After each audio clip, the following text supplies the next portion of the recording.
Jake Morrison wiped the grease from his hands as he looked at the massive derelict ship floating in the docking bay of Haven's Rest Station. The ship was unlike anything he had seen in his 14 years of fixing alien vessels. Its hull was covered in strange crystalline growths that pulsed with a faint blue light. Captain Lisa Wong approached him with a worried expression on her face. "Jake, this ship was found drifting in dead space. Our scanners cannot identify its origin or even what species built it. We need you to get inside and figure out what makes it tick." Jake nodded and grabbed his toolkit. He had built a reputation for understanding alien technology better than most humans.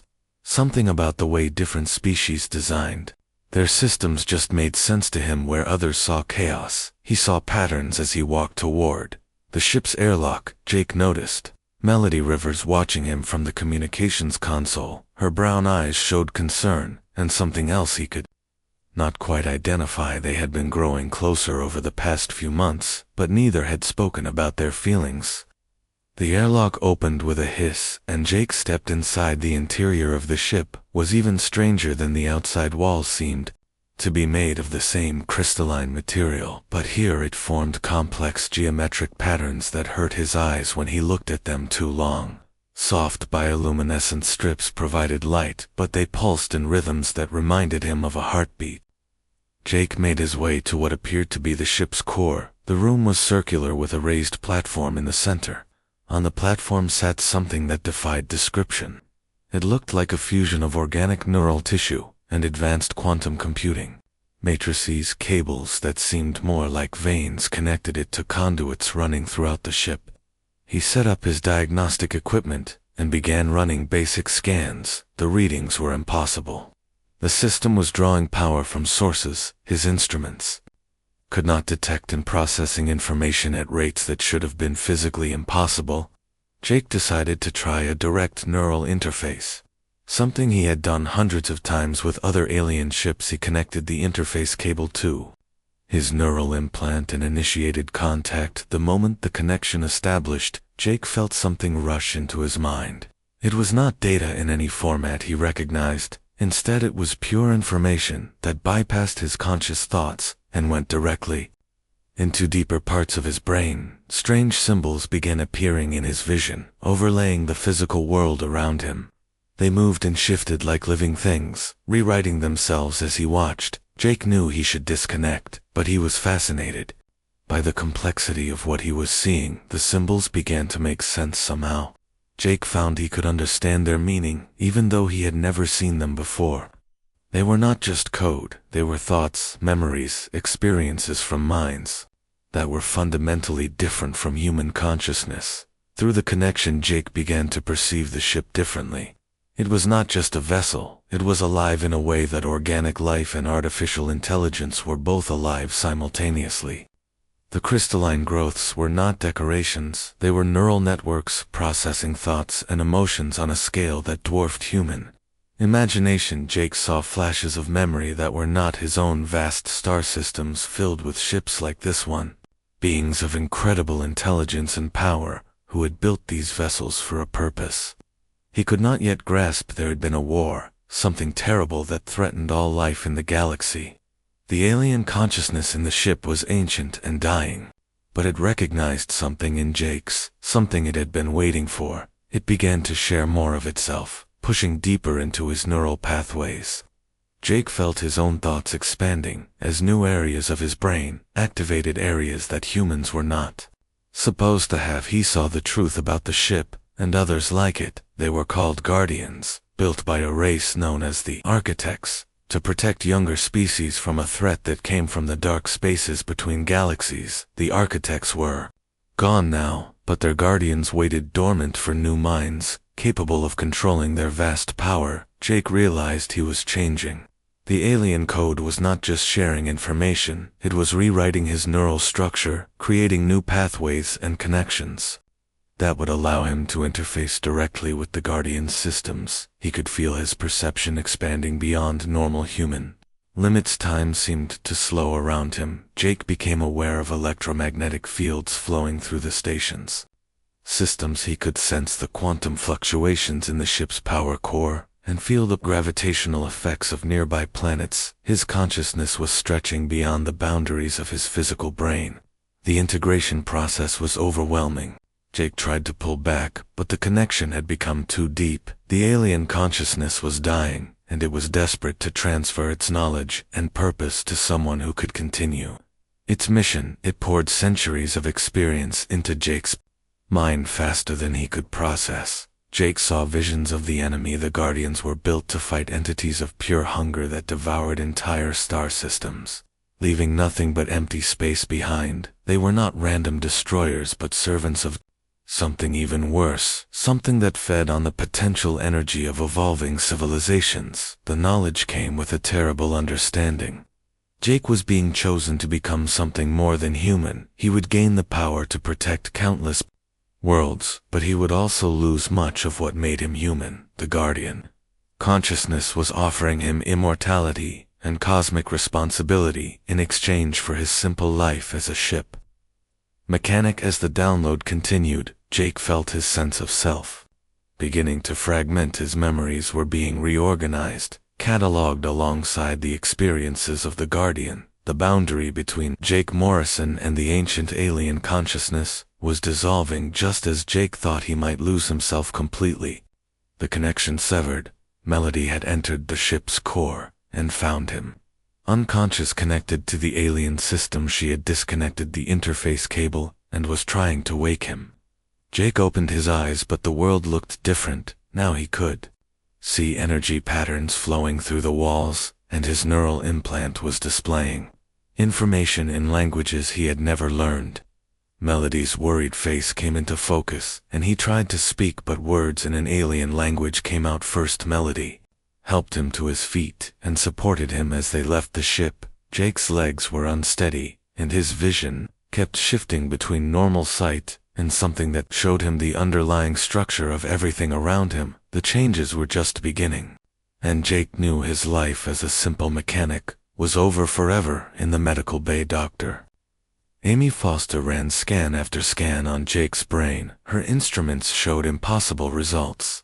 New neural structures were forming, and his brain activity was off any normal human scale. Jake lay on the examination table trying to process what had happened to him while fighting off waves of alien memories that threatened to overwhelm his human identity. The Guardian ship waited in the docking bay, its crystalline surfaces pulsing with new energy. Jake could feel it calling to him even from this distance. The connection had been established, and there was no going back. He was becoming something new, something that would be needed when the ancient enemy returned to finish what they had started long ago. 3 days had passed since Jake's encounter with the Guardian ship, and the changes were accelerating. Dr. Amy Foster watched her instruments with growing concern as Jake's brain scans showed neural pathways that should not exist in any human. Jake sat in the medical bay trying to focus on staying human, while alien thoughts invaded his consciousness. The Guardian ship, now called the Sentinel, had begun responding to Jake's emotions even when he was not physically connected. When he felt angry, the ship's weapon systems powered up. When he was calm, its shields strengthened. Jake could sense the ship's systems like extra limbs he was learning to control. Cathera entered the medical bay with silent elvish grace. Her silver hair caught the light, and her violet eyes studied Jake with ancient wisdom. She was the station's specialist in old technologies, and had been examining the Sentinel since Jake's transformation. "I have seen markings like these before," Cathera said, pointing to symbols that were now appearing on Jake's skin. "The texts of my people speak of sky protectors who came when our world faced extinction. They piloted great ships that could think and feel." Jake looked at his arms where the crystalline patterns had begun forming under his skin. They did not hurt, but they pulsed with the same rhythm as his heartbeat. Dr. Foster's scanners showed the patterns extended throughout his nervous system, creating a biological interface with technology beyond human understanding. Nix arrived with heavy footsteps that shook the deck plates. The reptilian Saurian officer's scales were dark with worry. "Long-range sensors have detected something approaching the system. Ships of unknown design moving at impossible speeds."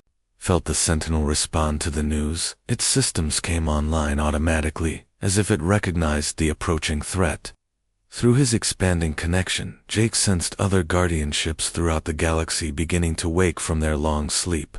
Something was calling them back to active duty. The transformation was accelerating beyond what Jake had expected. He found himself thinking in mathematical equations that described the fundamental forces of the universe. His perception of time was changing, allowing him to process information at superhuman speeds. Simple human concerns like hunger and fatigue were becoming distant. Memory's melody visited him every day, trying to maintain their connection as Jake became something beyond human.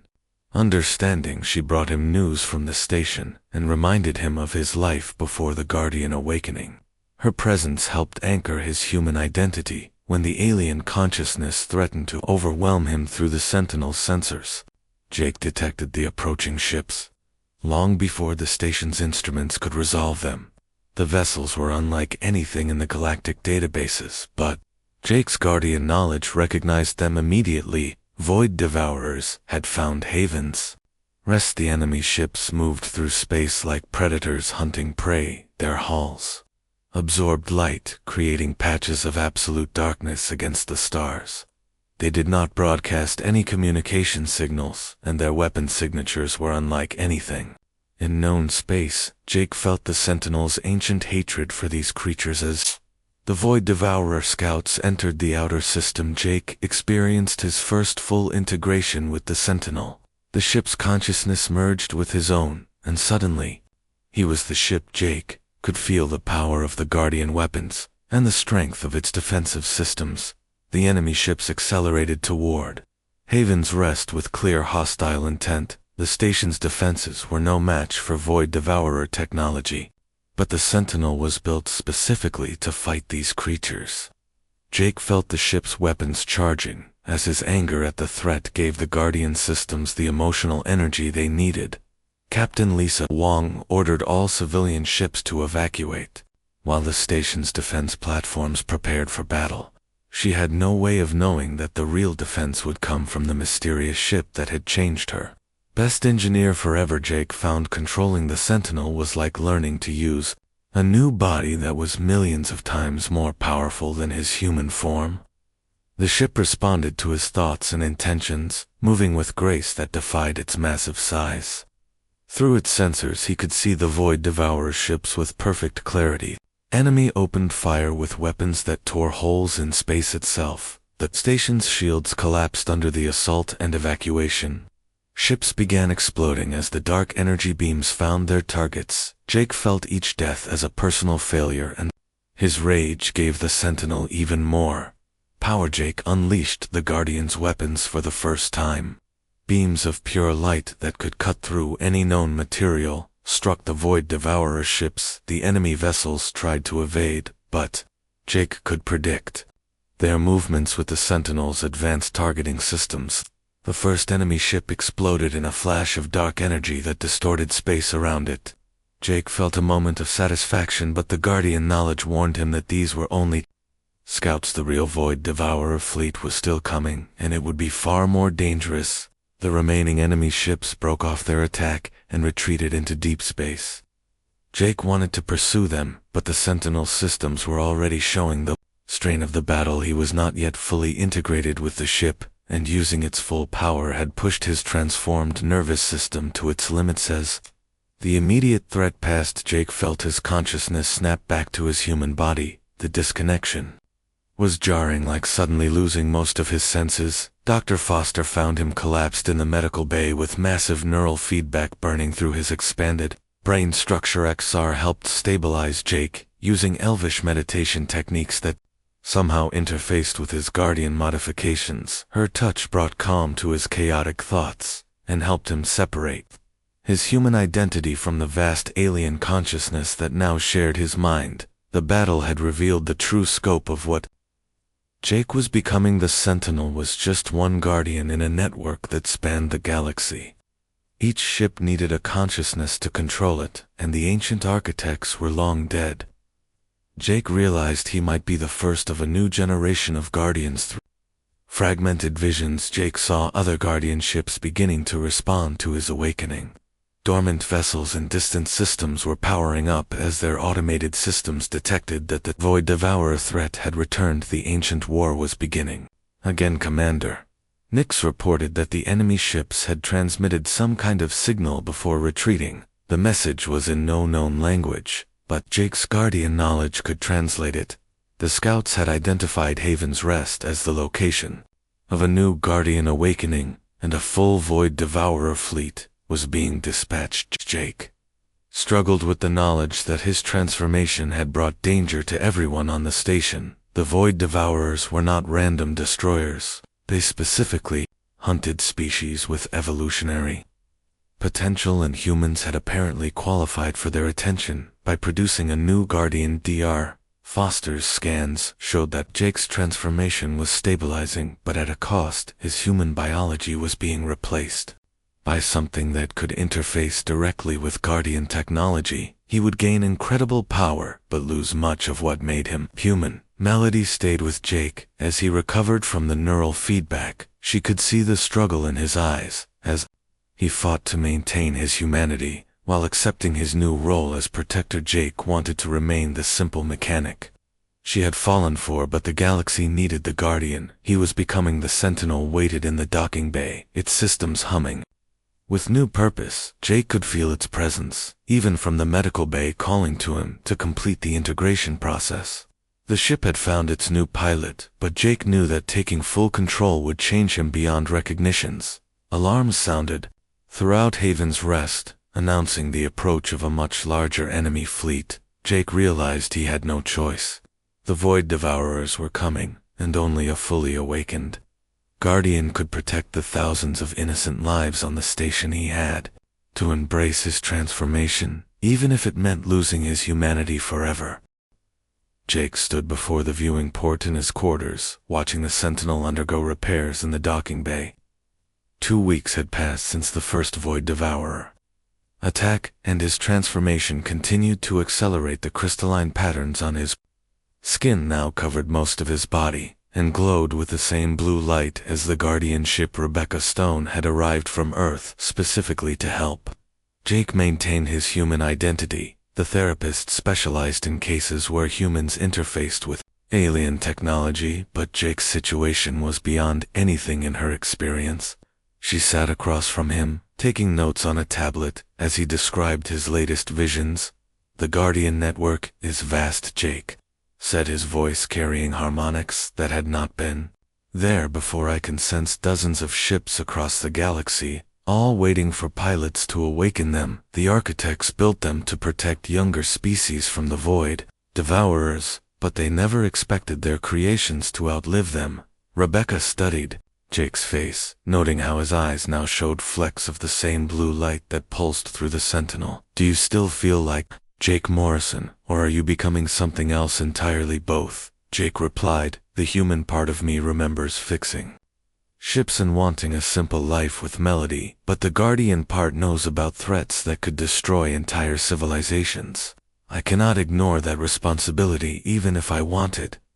Katie Murphy had arrived on the last transport from Earth. Jake's younger sister was a xenobiologist who had come to understand what was happening to her brother. She found Jake in the station's observation lounge, staring at star charts that showed the positions of dormant Guardian ships. "You look different, Jake," Katie said, sitting beside him. "Not just the patterns on your skin. Your whole presence feels bigger somehow, like you are thinking about things beyond what any human should have to consider." Jake turned to his sister, and she saw the weight of cosmic responsibility in his transformed features. "I can feel them out there, Katie. Entire species that will die if the Void Devourers reach them. The Guardians were humanity's chance to prove we belong among the starfaring race." Felina arrived at Haven's Rest with a delegation from the Hive Worlds. The insectoid queen's species had survived a Void Devourer attack centuries ago, thanks to a Guardian ship. "My people remember the Sky Protector who saved our home system," she told Jake through her translator device. "The Guardian pilot sacrificed his individual identity to become our eternal Guardian." Jake learned that each Guardian ship required a different approach to integration. The Sentinel was built for flexibility, allowing its pilot to maintain some human identity while gaining cosmic awareness. Other ships demanded complete merger, with their systems turning their pilots into a mortal machine. Consciousness Kashash had become Jake's closest advisor in understanding his transformation. Her elvish knowledge of ancient technologies helped him navigate the Guardian systems without losing himself completely. She taught him meditation techniques that allowed him to separate his human thoughts from the vast alien database now stored. In his mind, the work was exhausting. Jake found himself thinking in multiple languages, simultaneously while processing sensory input from across the electromagnetic spectrum. His human brain was evolving to handle information that would have killed a normal person, but the changes came with a price. Melody noticed that Jake was becoming distant, not by choice, but because his expanded awareness made it difficult to focus on individual human concerns. When she spoke to him, his attention was simultaneously on her words, the Sentinel systems, and the movement of ships throughout the local star. Clusterdr. Foster monitored Jake's transformation with growing fascination and concern. His neural structure was rebuilding itself, using principles that human science did not understand. The patterns in his brain matched the quantum matrices in the Guardian ship, creating a biological interface that should have been impossible. Jake began experiencing memories from other Guardian pilots who had served during the ancient war against the Void Devourers. He saw the fall of the Architect civilization and understood why the Guardians had been built. Each ship was a fortress in space, capable of protecting entire star systems. The knowledge came with terrible understanding. The Void Devourers were not just destroyers, they were servants of something far worse, an entity that existed between dimensions, feeding on the evolutionary potential of young species. Humanity's rapid technological advancement had marked them as a primary target. H worked with Jake to modify the Sentinel's systems to be more compatible with human neural patterns. The blue-skinned engineer's expertise with alien technology helped create interface protocols that allowed Jake to control the ship without completely losing his human identity. Jake learned to network his consciousness with the Sentinel, creating a hybrid entity that was both human and Guardian machine. This approach gave him access to the ship's vast capabilities while preserving his emotional connections to people like Melody and his sister Katie. The first test of Jake's new hybrid consciousness came when long-range sensors detected another Void Devourer probe approaching the system. Jake entered the Sentinel and felt his awareness expand to encompass the ship's sensors, weapons, and defensive systems.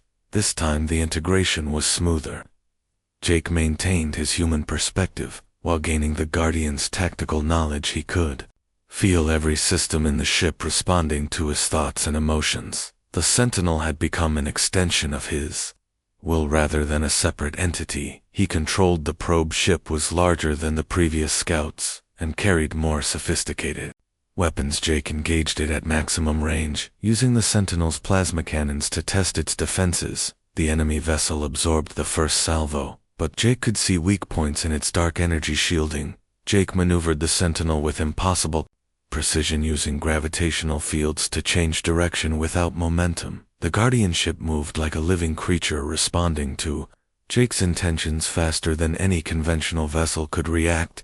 The battle lasted only minutes. Jake destroyed the probe with a concentrated burst from the Sentinel's main weapon, but not before the enemy ship transmitted detailed scans of his hybrid consciousness. The Void Devourers now knew that a new type of Guardian had awakened after the battle. Jake returned to human form, but the experience had changed him further. He could still access Guardian knowledge and abilities, even when not connected to the ship.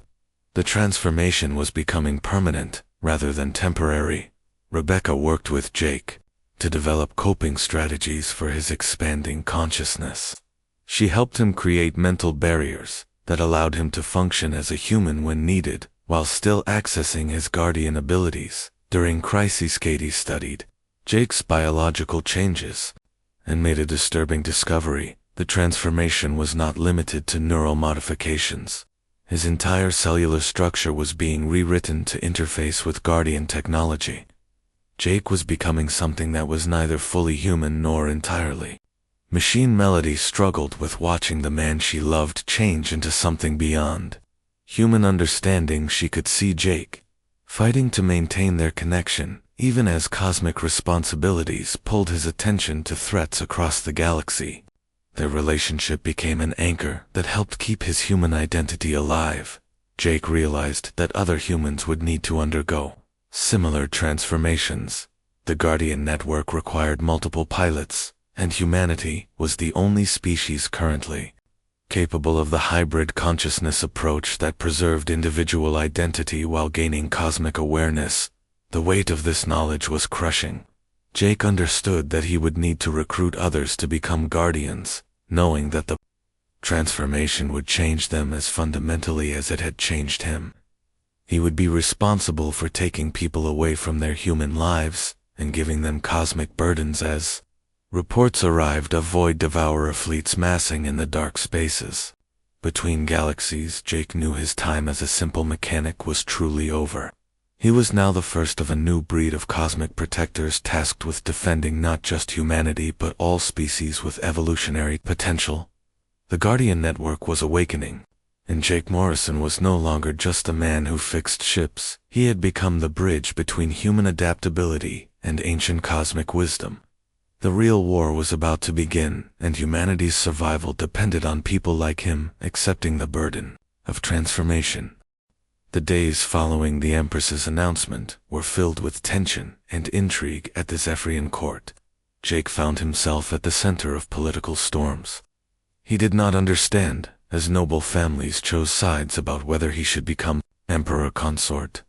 Some courtiers saw the wisdom in binding humanity to the empire through marriage, while others viewed Jake as a primitive alien who had no business ruling over advanced civilizations. Jake could feel their stares and hear their whispered conversations whenever he walked through the palace corridors. Lord Commander Theron was the most vocal opponent of the match.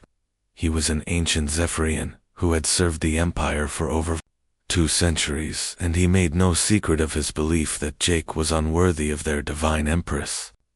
During court sessions he would ask pointed questions about human military capabilities and political systems that made Jake uncomfortable. But Jake also found unexpected allies among the younger nobles who saw him as a symbol of change and progress. Lady Celeste was particularly supportive, and she helped Jake understand the complex web of relationships and obligations that governed Zephyrian society. Through these conversations, Jake began to realize that the Zephyrian Empire was not the perfect civilization he had first imagined. For all their beauty and advanced technology, they ruled through superior military might and diplomatic pressure. Several alien species existed as vassals or client states with little real autonomy. Princess Zara became Jake's closest confidant during this difficult time. She had grown attached to him during her recovery, and she defended him fiercely against anyone who questioned his worthiness. The young princess had inherited her mother's intelligence, and she understood palace politics better than most adults. The situation became more complicated when news arrived from the border worlds that the Hegemony Alliance was making aggressive moves against Zephyrian territory. The Hegemony was a coalition of militant species who opposed Zephyrian expansion, and they saw the Empire's focus on the human situation as a sign of weakness. During strategy meetings, Jake observed how the military operated, and he was impressed by their tactical sophistication. But he was also disturbed by how casually they discussed destroying entire fleets and occupying enemy worlds. War seemed to be their first solution to every diplomatic problem. When Jake raised concerns about civilian casualties during a particularly heated War Council meeting, the room fell silent. Lord Commander Theron spoke for many when he said that humans clearly did not understand the realities of galactic politics, where only strength mattered. Empress Lirelei defended Jake's compassion, but Jake could see the strain the situation was putting on her.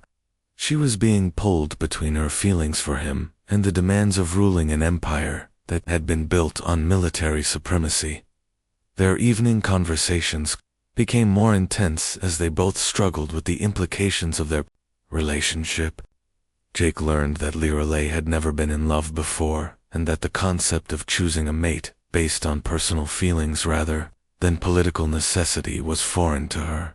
Jake found himself falling deeper in love with the Empress, despite his concerns about her empire. Beneath her regal exterior she was lonely and burdened by centuries of making decisions that affected the lives of trillions. She had never had anyone she could trust completely or share her fears with. One evening, as they walked through the crystal gardens under alien stars, Lirelei told Jake about her childhood and how she had been trained from birth to put the needs of the Empire before her own desires. She had never been allowed to be simply a woman rather than an empress. Jake realized that despite all her power, Lirelei was as much a prisoner of her position as he was a prisoner in the palace. They were both trapped by circumstances beyond their control in trying to find happiness within the constraints of galactic politics. The crisis came when hegemony forces launched surprise attacks on 3 border systems simultaneously. The assault was clearly timed to take advantage of what they saw as Zephyrian distraction and weakness. Emergency war councils were called, and the Empire's military leaders demanded immediate retaliation. Jake watched from the sidelines as the Empress was pressured to abandon her courtship and focus entirely on crushing the hegemony threat. Lord Commander Theron argued that the human situation had already compromised Imperial security, and that decisive military action was needed to restore respect for Zephyrian power. The Empress found herself facing an impossible choice. If she focused on the war, she would lose Jake and any chance of the happiness she had found with him. If she continued to pursue their relationship, she risked appearing weak to her enemies and potentially losing the loyalty of her own military commanders. Jake realized that his presence was causing problems for the woman he loved, and he began to consider leaving Zephyr Prime to remove himself as a source of conflict. But when he mentioned this possibility to Princess Zara, she became upset and begged him not to abandon her family. The young princess had lost her father in a military action several years earlier, and Jake had become like a second parent to her. She could not bear the thought of losing another person she cared about to the demands of the Empire. During a private meeting with the Empress, Jake offered to leave quietly so she could focus on the war without distractions, but Lirelei rejected this suggestion and told him that she would rather face military defeat than lose the one person who had brought meaning to her life. It was then that Jake made the decision that would change everything. He told the Empress he would accept her proposal and become her mate, but only if she would consider reforming how the Empire treated other species. He also insisted that humanity be brought into the galactic community as equal partners rather than subjects. The Empress was intrigued by Jake's conditions and asked him to explain what he meant by reform. Jake proposed creating a new structure where member species would have real autonomy while still benefiting from collective defense and shared technology.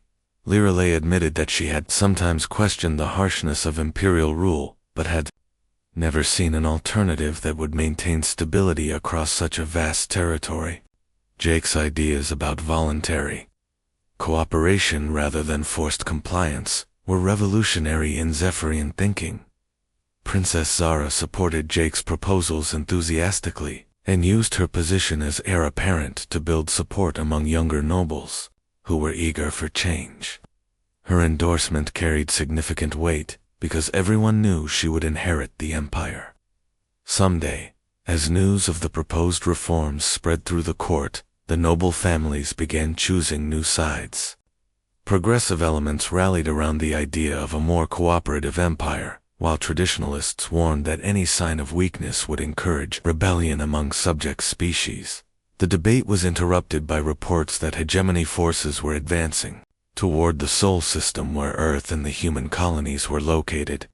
The enemy alliance had decided to strike at Jake's homeworld, both to eliminate his influence and to test Zephyrian resolve. Faced with an attack on the people she now considered Her future subjects Lirelei had to make her choice. She could maintain strategic position by sacrificing the human colonies, or she could commit Imperial forces to defend Jake's species and risk appearing weak to other potential enemies. Jake did not wait for her decision. Using his knowledge of human military tactics and industrial capabilities, he began planning the defense of the colonies. His intimate understanding of mining equipment and planetary infrastructure would turn worlds like Kepler 442b into fortress positions that could resist even advanced alien technology. As the Empire prepared for war, Jake Morrison realized that his simple act of saving a dying alien child had led him to this moment where he would fight for the future of both humanity and the Zephyrian Empire. The quiet engineer had become a leader in galactic politics, whether he wanted the role or not. The hegemony attack on human space began with overwhelming force as their fleets jumped into the Sol system and began advancing toward Earth and the outer colonies. Their strategy was clear: destroy humanity's homeworld and eliminate Jake's influence, while testing whether the Zephyrian Empire would really fight to protect a primitive species. But the hegemony commanders had underestimated both human determination and Jake Morrison's understanding of asymmetric warfare. Using his knowledge of mining and industrial equipment, Jake helped transform the human colonies into defensive positions that could punch far above their weight class. On Kepler 442b, Jake worked with local miners to convert atmospheric processors into weapons platforms and turn mining tunnels into bunker systems that could survive orbital bombardment. The red planet that had seemed so empty and worthless became a fortress world that could hold off ships many times more advanced. Jake's engineering background proved invaluable as he showed human forces how to jury-rig mining lasers into anti-ship weapons and use industrial explosives to create devastating traps for landing parties. What the colonies lacked in advanced technology, they made up for with creativity and stubborn refusal to surrender. The first hegemony assault on Kepler 442b was repelled with heavy losses as their landing craft were destroyed by converted mining equipment, and their ground forces became lost in tunnel networks that Jake had helped design. The alien commanders were shocked that such primitive defenses could be so effective. Meanwhile, Empress Lirelei faced intense pressure from her war council to abandon the human colonies and focus on defending core Zephyrian worlds. Lord Commander Theron argued that committing Imperial forces to protect aliens would be seen as weakness by other potential enemies. But the Empress had made her choice. She loved Jake Morrison, and she would not abandon his people to face annihilation alone. Against the advice of her military leaders, she ordered the Imperial fleet to jump to human space and engage the hegemony forces directly. The arrival of Zephyrian ships in the Sol system marked the first time in galactic history that the Empire had fought to protect another species rather than to conquer them. The sight of graceful Imperial vessels moving to defend primitive human worlds sent shockwaves throughout known space. Jake found himself coordinating between human and Zephyrian forces as they prepared joint defensive strategies. His ability to think like both an engineer and a tactician proved crucial, as he helped merge human ingenuity with Zephyrian technology to create devastating new weapon systems. The climactic battle took place in orbit around Earth itself, as the main hegemony fleet attempted to break through the combined human-Zephyrian defenses. Jake flew alongside Imperial pilots in hybrid craft that combined human design philosophy with alien technology. During the space battle, Jake saved Empress Lirelei's life when her flagship was crippled by enemy fire, using a converted mining vessel. Jake rammed a hegemony dreadnought that was moving to finish off the Imperial command ship. The collision nearly killed him, but it gave the Zephyrian forces time to regroup and counterattack. Jake's willingness to sacrifice himself for the Empress and her people finally convinced even the most traditional Zephyrians that he was worthy of their ruler. When he recovered from his injuries in the Imperial Medical Bay, Lord Commander Theron himself came to apologize for doubting Jake's courage and nobility. The victory at Earth became a turning point, not just in the war, but in galactic politics.